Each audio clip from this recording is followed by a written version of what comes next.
Full వర్షం పడుతుందండి. గాలి వాన భయంకరంగా వస్తుంది.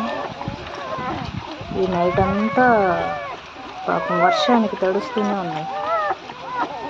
చల్లగాలికి వర్షానికి బురదలో ఉన్నాయి పాపం. తీసుకొచ్చి ఇలా మెట్ల కింద పెట్టా, పట్ట వేసి వెచ్చగా ఉంది పాపం. వాటికి వణుకుతుంది కదా, వర్షానికి పాలు వెచ్చగా పెడితే తాగుతుందేమో అని పెట్టా. స్టార్టింగ్ దగ్గరికి వెళ్తే కొరుకుతుంది, పిల్లల్ని ఎత్తుకెళ్తున్నానేమో అని. నీ పిల్లల్ని జాగ్రత్తగా పెడతా, నువ్వు నాతో రా అని చెప్పి తీసుకొస్తే వచ్చింది. పిల్లలు చాలా ముద్దుగా ఉన్నాయి పాపం, వణుకుతున్నాయి చలికి. ఈ వానాగాలి వేస్తే పాపం పిల్లలు తడిచిపోతున్నాయి. కుక్క పిల్లలు, పిల్లి పిల్లలు పాపం ఎక్కడ పెట్టుకోవడానికి వాళ్ళకి